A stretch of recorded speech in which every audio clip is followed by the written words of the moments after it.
I'm actually going to test your pop culture. Riz. Riz? Is it a candy? Is it something from like Snoop Dogg, Rizzle My Nizzle, you know?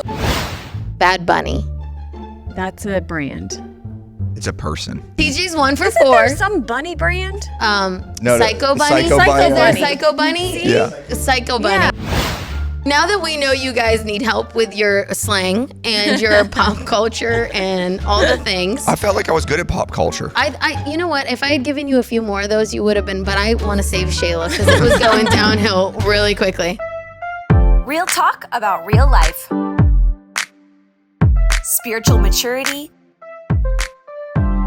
Faith.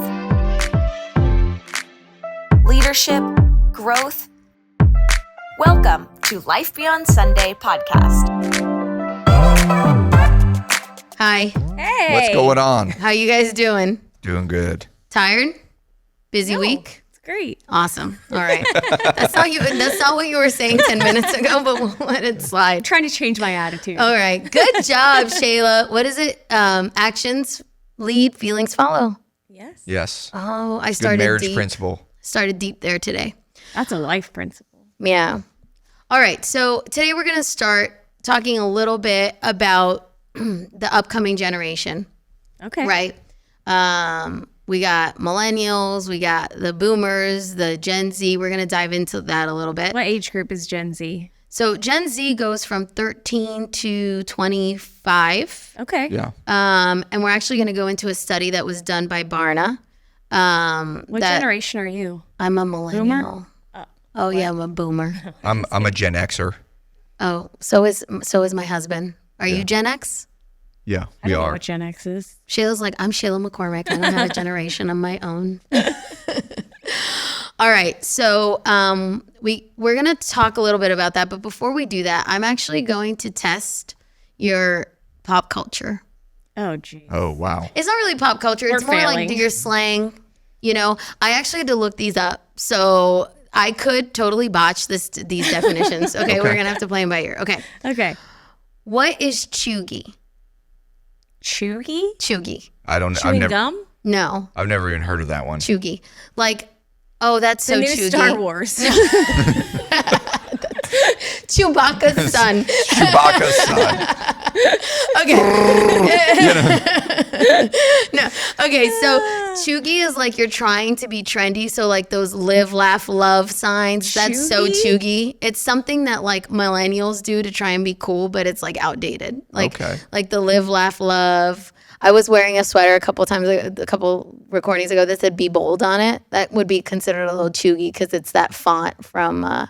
So chuggy. I learned a new word There you today. go. Okay. New word. No cap. You don't have a limit? I'm not wearing a hat. So no cap is like, I'm not lying. So like, oh, I ran into Dwayne Wade. No cap. Like I'm telling the truth, bro. I'm way not authentic. cool, apparently. Okay. Riz. Riz? Is it a candy? Is it something from like Snoop Dogg, Rizzle My Nizzle, you know? Rizzle my nizzle. That could be a thing. Like Riz. No, Riz is like charming. I need like So 90s he's got slang. Riz. He's got Riz. I've got 90s slang down. told you, I Whatever had this slang is, I have no clue. Riz doesn't even make sense. I don't know. It's like Neither he's does got Chewy. and he doesn't got. Okay, now we're gonna do movie, brand, or person. Bad Bunny. That's a brand. It's a person. It's a person. He's a music guy. There you go. Who is Latin. TJ's 1 for Isn't 4. there some bunny brand? Psycho Bunny. Psycho Bunny. Is there a Psycho Bunny? Yeah. Psycho Bunny. Yeah. Okay. Psycho Bad Bunny is probably like the most popular artist right now. Okay. I think he's dating somebody famous. He Is used to be. Yeah. Okay. Movie, brand, or person. Rag and Bone. Oh, Oh, it's a brand. Okay. Oh, look, the shoppers now are like, oh, I know the clothing ones. Okay, last one before we go in to like the nitty gritty. It's going to be a movie because you haven't mentioned one. No, do we approve of Crocs? No, except for children. Okay, I was gonna say because I've seen Alexander. Or you're a hospital worker at the hospital. Do you agree? I don't care. You don't care if people wear. Would you ever wear Crocs? You know what? If you want to be single all of your life, you are more than welcome to wear Crocs. So she just said she might wear Crocs. So don't. Maybe the sandal version. No. I think when we say Crocs, I think we're talking the legit Croc with the little Crocs art with the little in it. holes. And what's even worse is when I see adults wearing them and they have the little Pin things in them. I'm like, not only did you buy Crocs, but now you're decorating them to draw attention to them. Because you're like, look at my awesome shoes. Kind of like a charm bracelet. Yeah. But for kids, they're okay. For kids, totally absolutely. okay. Yeah, my kids are. The cutoff age is like 13. 13. So half our church just felt attacked, but it's okay. It's okay. Raising them to a higher level. I would level. attack them on a Sunday morning as well for that aspect. Now that we know you guys need help with your slang and your pop culture and all the things. I felt like I was good at pop culture. I you know what? If I had given you a few more of those, you would have been, but I want to save Shayla because it was going downhill really quickly. All right. So in 2018 and 2019, Barna did a study of young adults that were from ages 18 and 35. And kind of the key words that showed up were anxiety, loneliness, and skepticism. In 2021 and 2022, they did a similar study, but they increased the age range from 13 to 17. So now they took 13 to 35-year-olds. Okay. And they took this new range that was 13 to 17, right? And I'm they not realized following, but It's okay. so they realized that they increased the age, and when they did that, they realized that the upcoming generation had newer words that were linked with optimism, being engaged. They're malleable, they're curious, they're authentic, collaborative, inclusive. And so they kind of referred to this generation of this, it's not its own generation, but these 13 to 17-year-olds as the open generation, right? So I guess the question is, we're going to start with this kind of general, but how do you authentically present Jesus to this generation who is so different than, right? Like the key words in the beginning are anxiety, skepticism. They're kind of heavier words. And then you go to this younger 13 to 17-year-old age group and you find optimism, engaged, authenticity. Those are like the key words. How do you present Jesus to this group? Well, I think that they already have an optimistic outlook, so it's easier to probably present to them because Jesus is hope. And if you think about the hope of the Gospels and the hope of, a transformed life, when you're more open to that, it's even better. But at the same point, if you're full of anxiety and depression, like the thing that you're searching for is hope. So I don't know that the presentation necessarily even changes. And that's been the beauty of the gospel is the core of it never changes. Maybe the tactics change a little bit, but I think that they're looking. What's interesting is if you study generations throughout history, every I think the cycle is 5 generations. So the generation that's coming up right now is going back to. It's the fifth. Is it the fifth generation? I think it's the 5th generation, which is going back to the World War I, World War II generation, which is considered the greatest generation that ever lived. So we've cycled all the way back to that because what did they say? Tough times produce strong men. Strong men produce good times produce weak men produce tough times. And then tough times produce great men. And then and it just cycles around. And so what we're seeing is a generation that is coming up that is going to be that great generation. And it's an opportunity for us as the church to help them be strong in the things that matter, strong in character, strong in the Lord, strong in their values, strong in their beliefs. For a generation like that, where you hear the word authenticity, right? I think people want to look at you and see that what you talk about is actually what you live. Yeah. And I think there's been many times in previous generations where that might not necessarily have been modeled quite as well.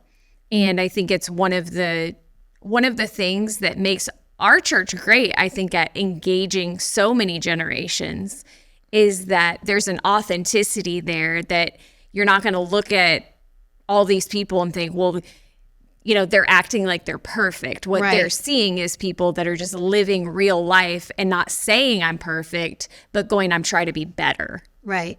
And going on that, how do you equip this generation as a church? How do you involve them? How do you make them, are they the future of the church? Are they the church right now? How do you kind of grasp on? I mean, we've always approached it in the fact, like, we've always had kids and families involved on every level of our church. Like, you're going to see 13-year-olds running our production team, 14-year-olds, or people running around with a camera, or kids as young as, 5 or 6 years old serving on our first impressions team, because, you want them to see that no matter what age they are, they can make a difference too. So we really try to create opportunity. Now, there's limits to that, but we try to create as much opportunity as we can for a kid or a young adult or, a student to be able to come in and go, I can make a difference too. Yeah. So, I mean, that is one thing that our staff and our teams have always been really good about, of how do we model for them and let them participate at a very young age, because it doesn't matter what age you are, you can make a difference in life. One of my favorite stories is this girl at 15 decided, like, none of her family was serving, was like, I want to serve. She started serving in our cafe. By the time she was 16, she was leading a cafe team. She ends up being valedictorian of her high school class. She gets on stage. She has scripture written all over. They wouldn't let her talk about God, but her faith had become so real because she had an opportunity to lead in the church. She had an opportunity to get engaged in the church. All of a sudden, she's incredible. So she gets up, she has scripture written all over. So 5,000 people at her graduation are seeing, I can do all things through Christ. And for I know the plans I have for you, declares the Lord, plans to prosper you, not to harm you, plans to give you hope in a future. And I'm thinking to myself, well, all of that happened because we gave her a place to belong, to engage, to serve. And it cultivated her faith and belief that I can make a huge difference no matter what arena I'm in life. So I'm in my school arena. Well, I can make a difference here, and I'm going to figure out a way because I was able to go into my church and make a difference. And so that translates into every aspect of their life. And I love the fact that they're getting mentored by people that are further along at a young age. They're getting invested in, not just by their parents, but by staff and teams, and they're being valued and they're seeing, man, I really can impact people's lives. We love connecting what's happening on a Sunday morning in the room where people are raising their hands to salvation. Like, that happened because you were at the door greeting them, or you were in the parking lot. I mean, half of our parking lot team is teenagers. They love being out there directing people in, and then they come and whatever service they're in, they sit in the front row and they worship God in their neon t-shirts. Like, that's saying something that we embrace that and we celebrate that. Yeah. Because they can make a difference right now. Yeah. It's funny because we were talking about that earlier this morning, about how there was an event here yesterday, and it was during the day, and like the whole tech team was like 13 to 20. And they made it like it looked like you had a ton of professionals in there, right? And I think that creates an opportunity. Would you say that that's what allows them to connect and feel needed, and like a part of something is giving them the ability to serve? I'm sure like making a difference is probably a big value of that generation. And so I think them finding opportunity where I can use my gifts or abilities to make a difference for somebody else, I would say it is a big connector for them. Well, not only that, but it's I'm part of something that's bigger than me. Yeah. And I think that's the thing. Everybody is trying to build me, But the reality is the only time you make a difference is when you're a part of something that's bigger than you. Yeah. And there aren't a lot of opportunities for people to be a part of something that's bigger than themselves. Yeah. You know, you're not going to typically find that at a job, because what are you doing at a job? You're making money for a corporation. That's not really making a difference.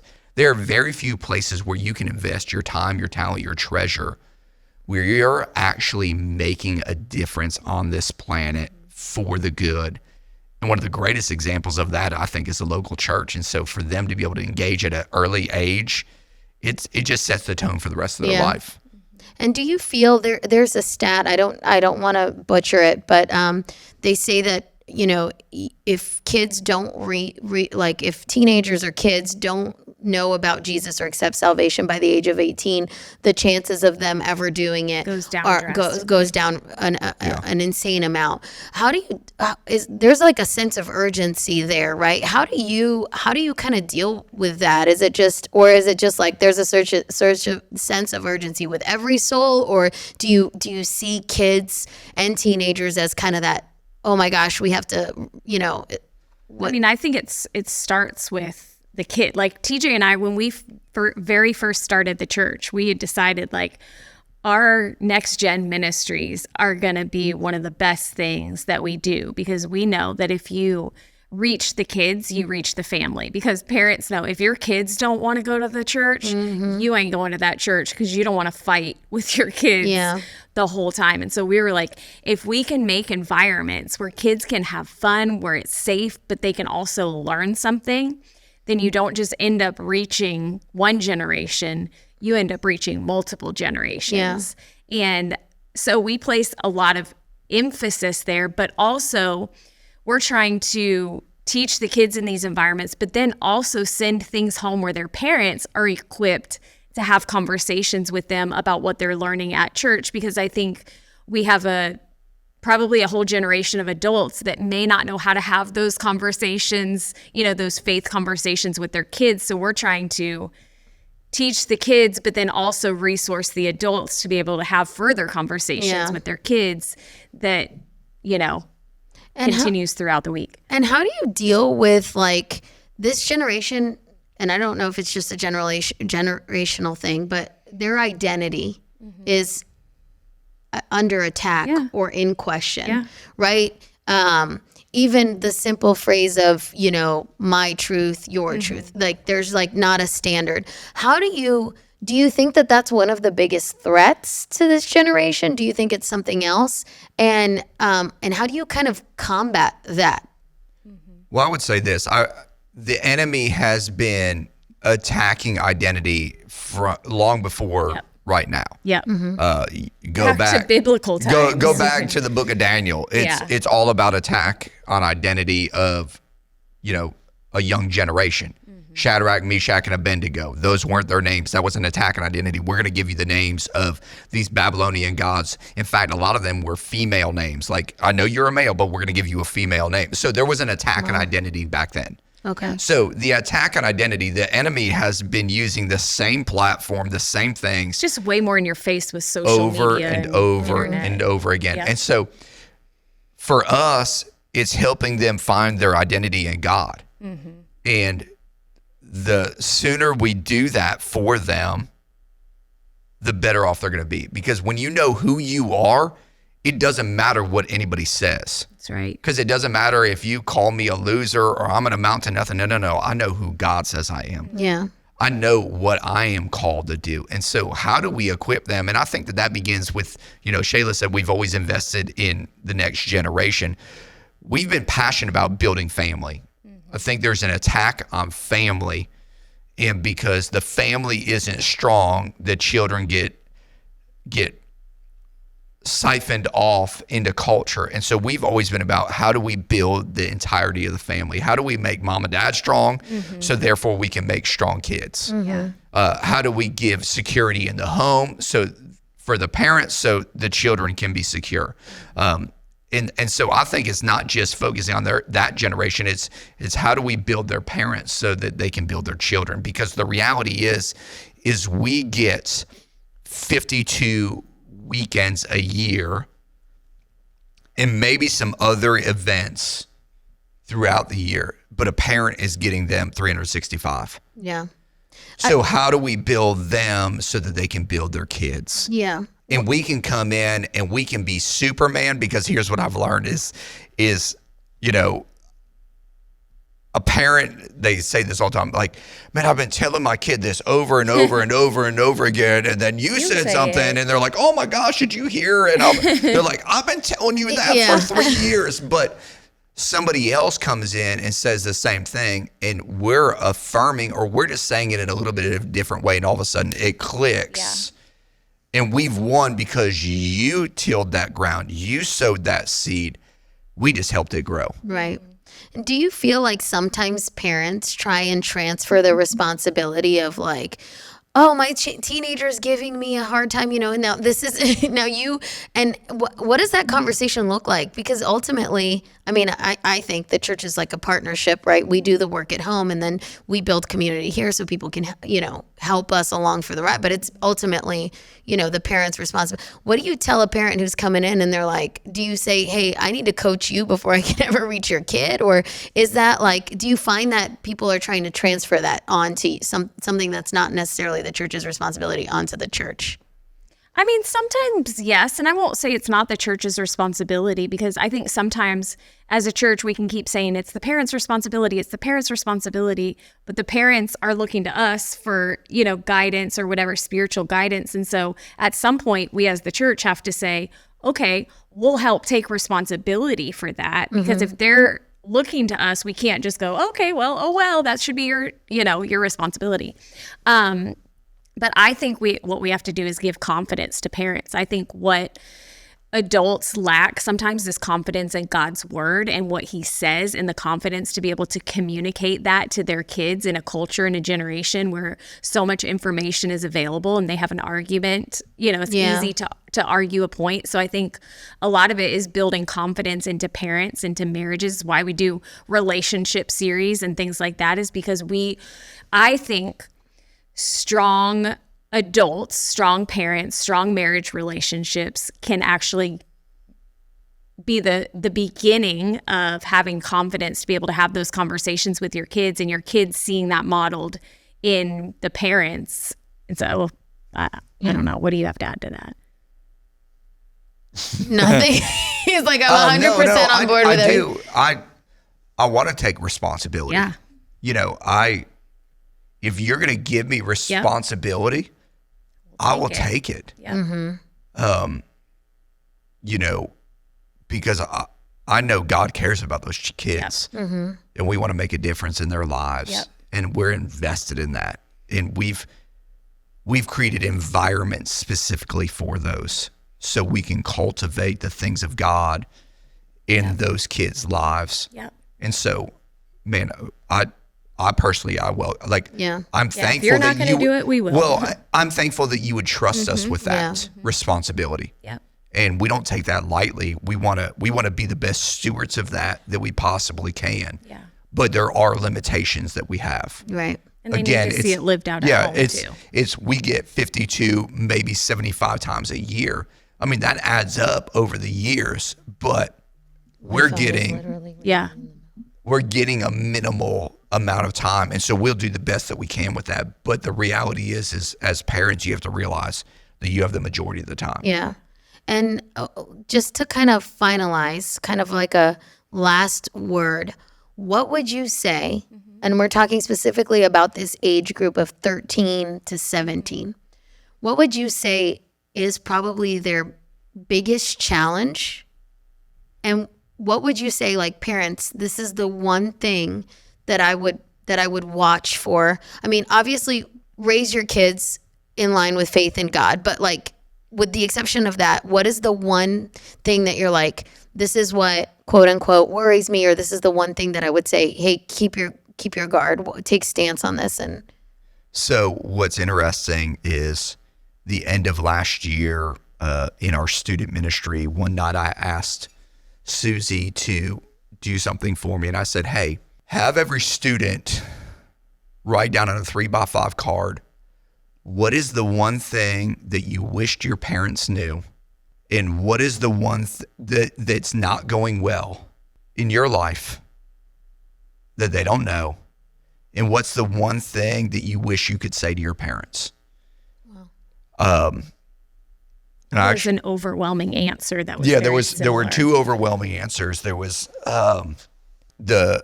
what they wish they could say that they can't say to their parents that wasn't going well is that I'm struggling and I'm lonely.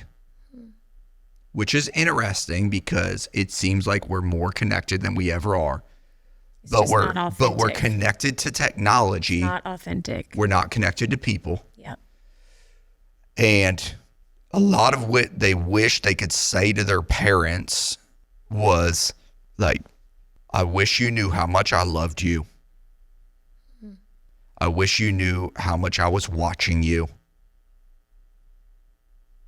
Well, and so start tearing up. I know, man. And so I think we forget that our kids are catching more of what we're doing than what we're saying. And I think we've forgotten that, and we're saying a lot of things, but we're not necessarily doing those things. Well, I think a lot of that just goes back to the study results, right? And that word authenticity just keeps sticking out to me because what they're looking for is an authentic connection. Yeah. With some, like, how do you tell somebody I'm struggling? It's because there's room for conversation. How do I tell you that I love you is when there's room for conversation. I think we're missing a lot of that in our culture because we're stuck to, our phones and just scrolling, or we're running around like crazy and we're not just creating moments. Yeah. Yeah. That was some good stuff, guys. Thank you very much. See you guys next week. Yes. See you later.